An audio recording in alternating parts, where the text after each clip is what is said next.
오늘은 마태복음 6장 25절부터 34절 말씀 가지고 새도 백합도 염려하지 않습니다라는 말씀 제목으로 함께 은혜를 나누겠습니다. 여러분, 운동선수들에게요, 과긴장이라는 그런 말이 있대요. 과긴장. 긴장을 많이 한다는 뜻이겠죠.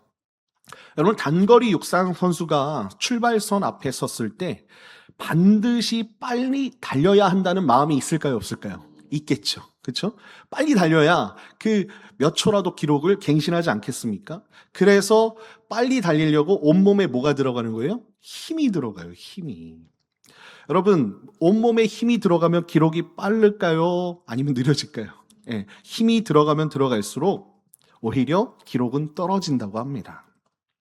그래서요, 아주 노련한 코치들은 선수에게 이렇게 외친다고 해요. 힘을 빼라, 힘을 빼. 여러분, 심리학에도 똑같은 원리를 말해요. 적당한 긴장은 우리를 깨어있게 하고 집중하게 한다는 것입니다. 그렇죠? 텐션이 있어야 된다는 거예요. 그런데 긴장이 너무나도 많아지면 어떻게 되는 거예요? 과긴장이 일어나서 우리가 할 수 있는 것도 제대로 못하게 된다는 것입니다. 그렇죠? 어떤 사람은 말도 못하고 어떤 사람은 행동하다가 멈춰버리고 그런다는 거예요. 우리의 능력을 마비시키는 그런 이 과긴장들이 우리에게 있다는 것입니다. 여러분, 잘하려는 그 마음이 도를 넘으면 가진 실력마저 발휘하지 못하게 된 그런 일이 일어난다는 거예요. 사랑하는 성도 여러분, 오늘 주제가 무엇입니까? 염려예요, 염려. 이 염려가 바로 그렇다는 것입니다. 염려는 우리를 깨어있게 하는 것이 아니라 우리를 굳게 만들고 무기력하게 만든다는 거예요. 정작 우리가 달려가야 할 그 타이밍에 달려가지 못하게 하고 우리의 영혼을 마비시킨다는 것입니다. 옛 고사에 기우라는 말이 있습니다. 기우. 옛날 기나라에 한 사람이 살았는데 혹시 하늘이 무너지면 어쩌나라는 그런 생각, 그리고 땅이 꺼지면 어쩌냐라는 그런 생각에 사로잡혀서 먹지도 못하고 잠도 자지 못했다라는 그런 이야기입니다.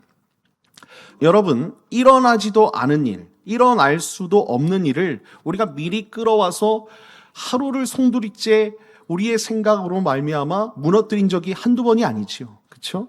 생각해 보십시오. 하늘이 무너질까 봐 걱정한다고 해서 무너질 하늘이 안 무너집니까? 아니, 일어나는 일은 일어날 수밖에 없다는 것입니다. 여러분, 이것이 염려의 정체성이라는 것입니다. 오늘 예수님께서도 이 염려의 문제를 정면으로 다루고 계시지 않습니까? 성경은 베드로전서 5장 7절에서 분명히 이렇게 말씀하고 있습니다. 우리 다 같이 한번 읽어볼까요? 시작. 너희 염려를 다 주께 맡기라. 이는 그가 너희를 돌보심이라. 아멘. 여러분, 성경은 분명히 말씀하고 있습니다. 우리의 염려를 누구에게 맡기라는 거예요? 주님께 맡기라는 거예요. 여기서 맡기는 것은요, 내던지라는 것입니다.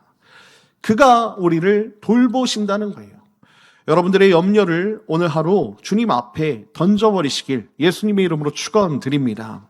주께 맡겨야 할 것들이 있다는 것입니다. 우리가 우리의 힘으로 살 수 없기 때문에 우리가 못하는 것들을 주님께 맡겨야 된다는 거예요.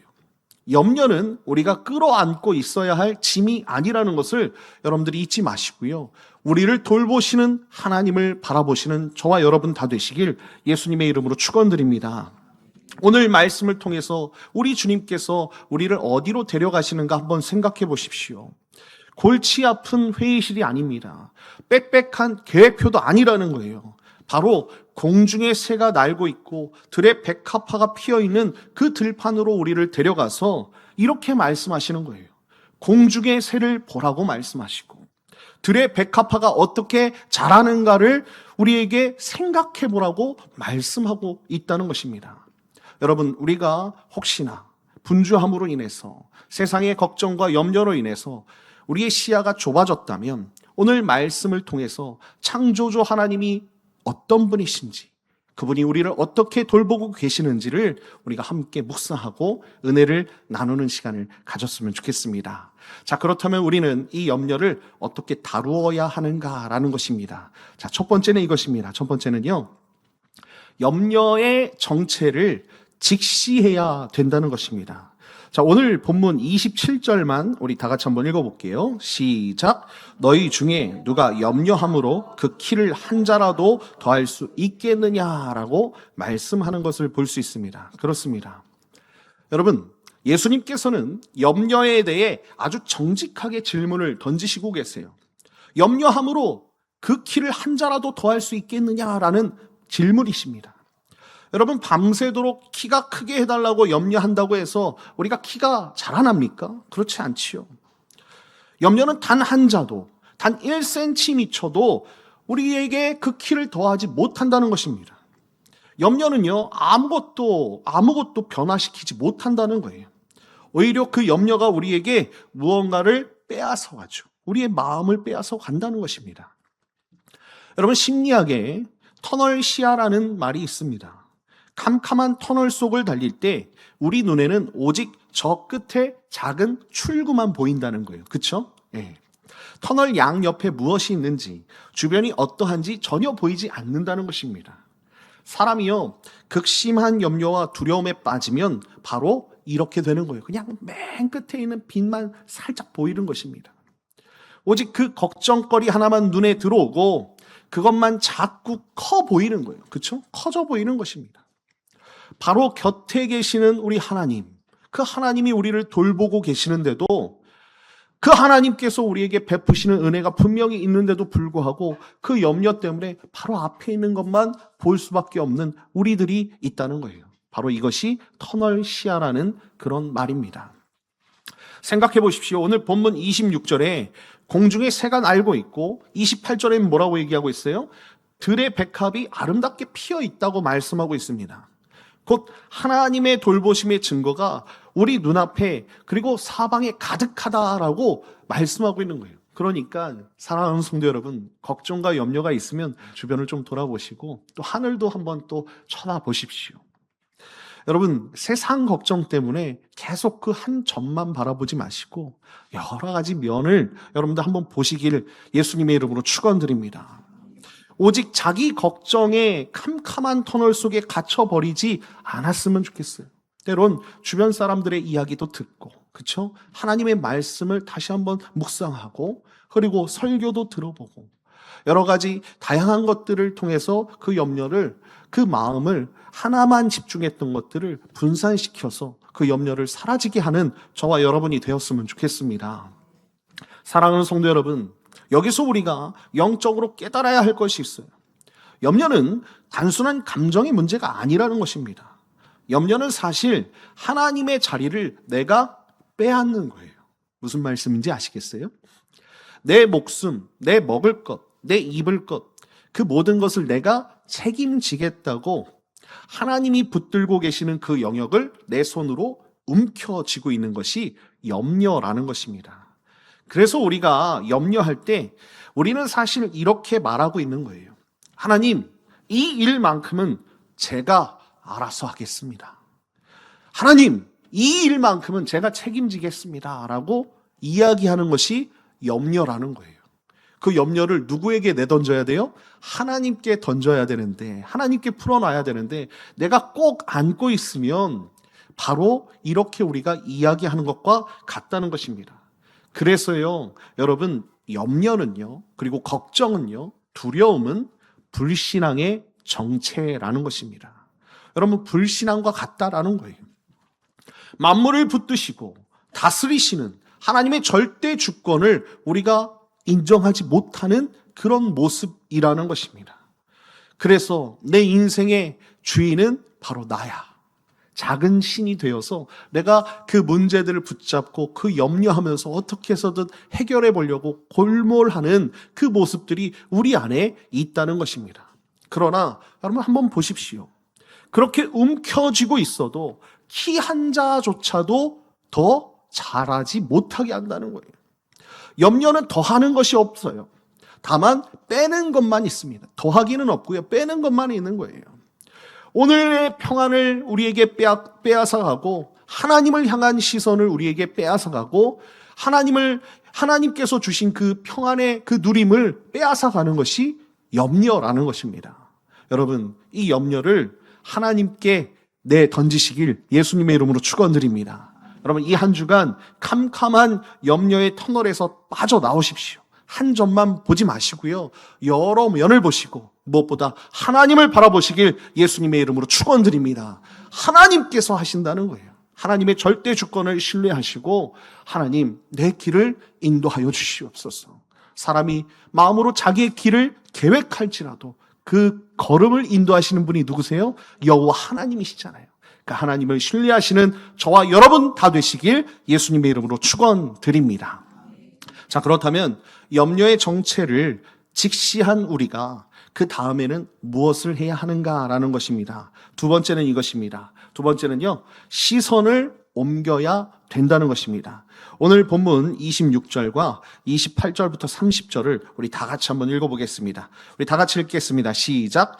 공중의 새를 보라. 심지도 않고 거두지도 않고 창고에 모아들이지도 아니하되 너희 하늘 아버지께서 기르시나니 너희는 이것들보다 귀하지 아니하냐. 또 너희가 어찌 의복을 위하여 염려하느냐. 들의 백합화가 어떻게 자라는가 생각하여 보라. 수고도 아니하고 길쌈도 아니하느니라. 그러나 내가 너희에게 말하노니 솔로몬의 모든 영광으로도 입은 것이 이 꽃 하나만큼 차려입지 못하였느니라. 오늘 있다가 내일 아궁이에 던져지는 들풀도 하나님이 이렇게 입히시거든. 하물며 너희일까 보냐. 믿음이 작은 자들아. 아멘. 그렇습니다.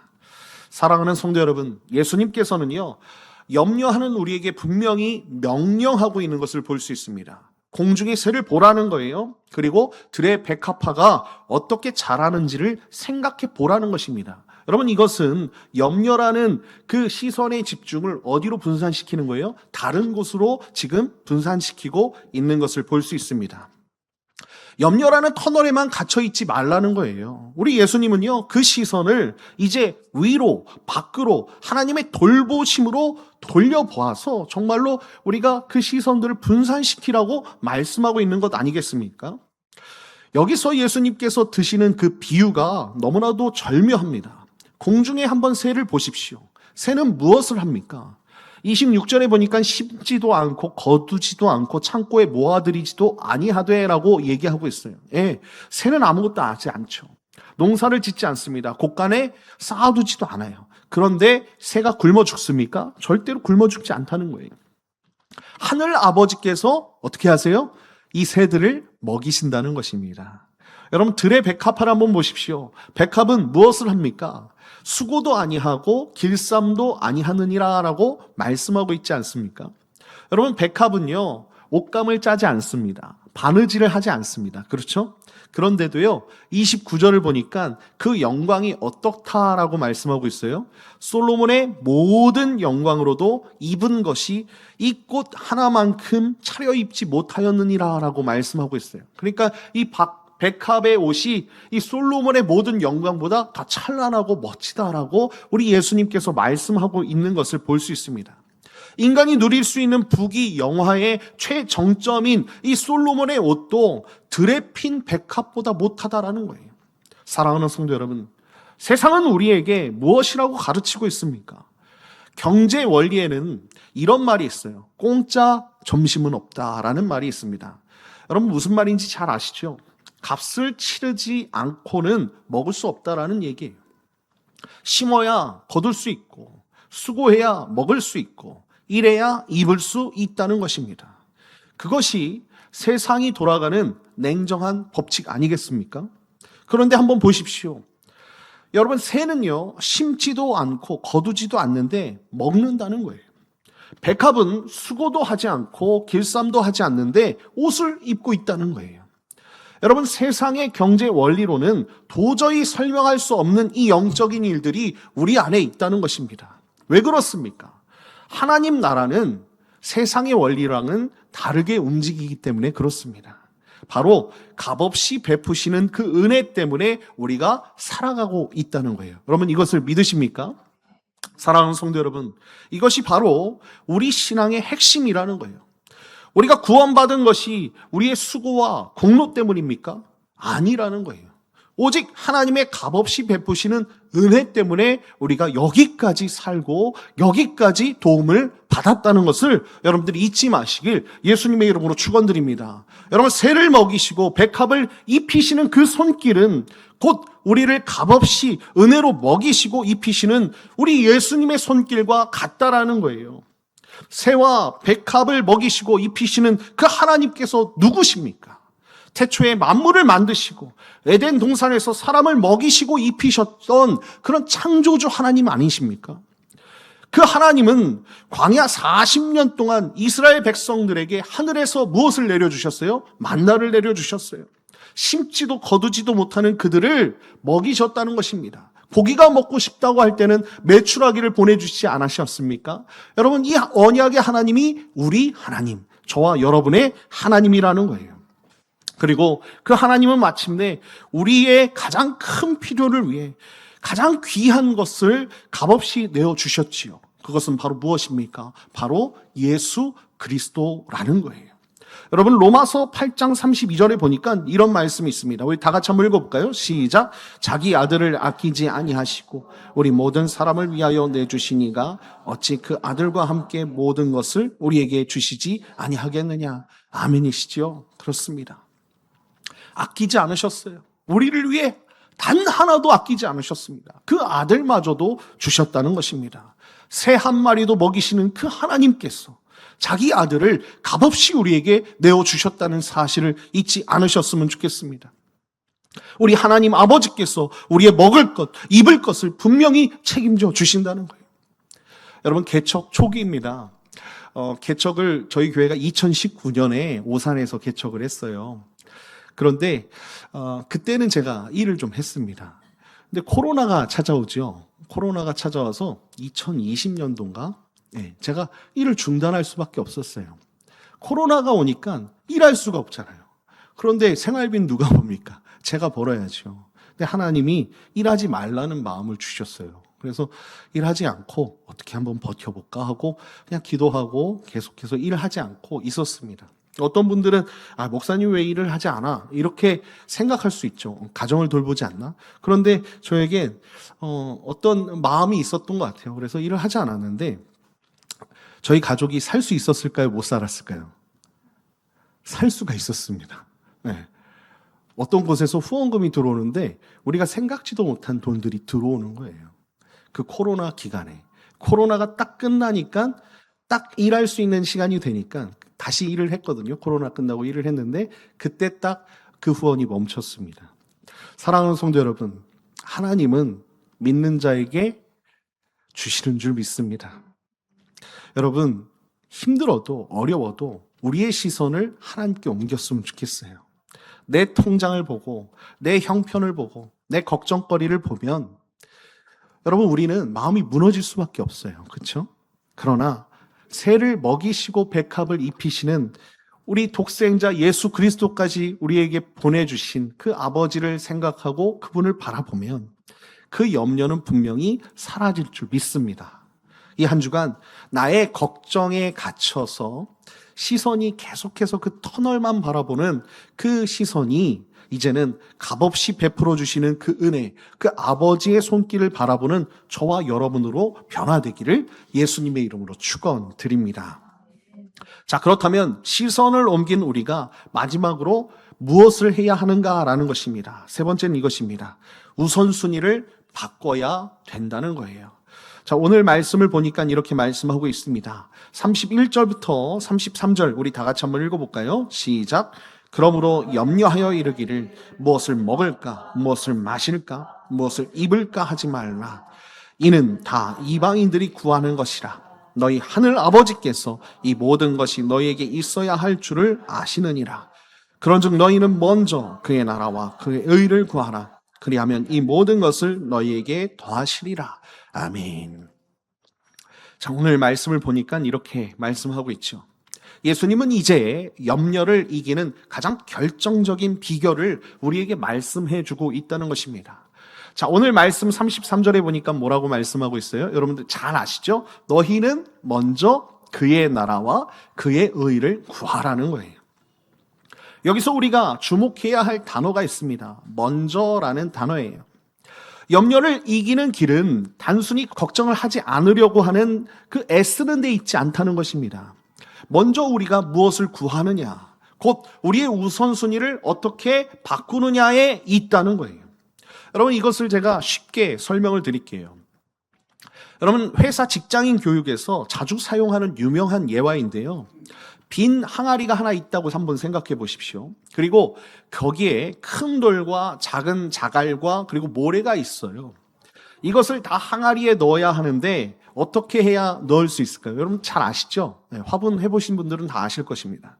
모래 먼저 부으면 어떻게 돼요? 자갈을 넣고 큰 돌을 넣을 수 있습니까? 못 넣는다는 거예요. 정작 돌이 들어가지 않는다는 거예요. 그런데 순서를 바꿔서 큰 돌을 먼저 넣으면 어떻게 됩니까? 큰 돌을 넣고 그 틈으로 자갈이 들어가고 또 그 틈으로 뭐가 들어가는 거예요? 모래가 들어가는 것이죠. 신기하게 모든 것이 다 들어가는 거예요. 핵심은 무엇입니까? 바로 큰 돌을 우선순위로 먼저 넣는 거예요. 사랑하는 성도 여러분, 우리 인생의 항아리에 여러분 무엇을 먼저 넣으시려고 하십니까? 여러분 큰 돌이 무엇입니까? 바로 하나님의 나라와 그의 의 아니겠습니까? 여러분 모래는 무엇일까요? 영적으로 이것은 먹는 것, 마실 것, 입을 것, 우리가 날마다 걱정하는 염려일 것입니다. 그런데 우리는 어떻게 살고 있지요? 모래부터 항아리에 가득 채운다는 거예요. 먹고 사는 걱정, 자녀 걱정, 돈 걱정, 걱정. 그 걱정을 우리가 먼저 넣는다는 것입니다. 그래서 그 항아리에 무엇을 합니까? 모래로 가득 채워서 모래 같은 인생을 우리가 살고 있다는 것입니다. 정작 하나님의 나라와 그 의는 들어갈 자리가 없게 되는 거예요. 여러분 이렇게 말씀하시는 분들 계시죠? 먹고 살기 바빠서 신앙생활 할 시간이 없습니다. 여러분 이것은요 사실은 먹고 살기 바쁘기 때문에 거기에 그 항아리에 무엇을 채우는 거예요? 모래부터 채우는 인생 아니겠습니까? 그러나 오늘 예수님은 분명히 명령하시는 거예요. 먼저 그의 나라와 그의 의를 구하라는 것입니다. 큰 돌을 먼저 우리의 인생의 항아리에 넣으라는 거예요. 하나님 나라를 우선순위 위에 첫 자리에 놓으라는 것입니다. 여러분 그러면 어떻게 된다고 말씀하고 있습니까? 이 모든 것을 너에게 더하시리라 분명히 말씀하고 있다는 것입니다. 여러분 모래와 자갈 곧 먹을 것과 입을 것을 하나님께서 우리에게 더해 주신다는 이 약속, 여러분 이것을 기억하시길 예수님의 이름으로 축원드립니다. 여러분 그래서요 32절이 참으로 중요해요. 예수님은요 먹을 것 입을 것을 구하는 것을 두고 뭐라고 말씀합니까? 이는 다 이방인들이 구하는 것이다 라고 말씀하는 것입니다. 여러분 곧 염려하며 그것부터 구하는 삶은요 세상 사람들이 하는 것과 같다라는 거예요. 여러분 우리는 그리스도인입니다. 세상과는 다른 삶, 구별된 삶을 살아가는 거룩한 하나님의 성도인 줄 믿습니다.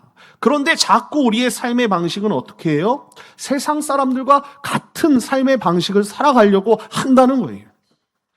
하나님의 백성은요, 여러분, 우리의 인생의 항아리에 모래부터 채우는 것이 아니라 하나님의 나라와 그 의를 먼저 채우는, 큰 돌을 먼저 채우는 삶을 살아야 된다는 것입니다. 세상은 먹고 사는 것을 먼저 구하지만 성도는 하나님 나라를 먼저 구하는 아버지의 백성이 되어야 된다는 것입니다. 여러분 이 우선순위, 염려하지 않는 그 삶의 모습이 세상 한복판에서 우리가 하나님의 백성임을 드러내는 표지가 되지 않겠습니까? 그렇죠? 생각해 보십시오. 모두가 먹고 사는 것에 짓눌려서 살고 있다면 우리가 어떻게 하나님의 평안을 우리가 전하겠습니까? 그렇죠? 우리는 먹고 사는 것에 그걸 초월할 수 있는 삶을 살아야 된다는 것입니다. 세상은 우리를 보면서 묻겠지요. 당신은 어떻게 그렇게 평안할 수 있습니까? 그 평안의 비결이 무엇입니까? 여러분, 이때에 우리가 하나님을 전할 수 있는 것 아닙니까? 그렇죠?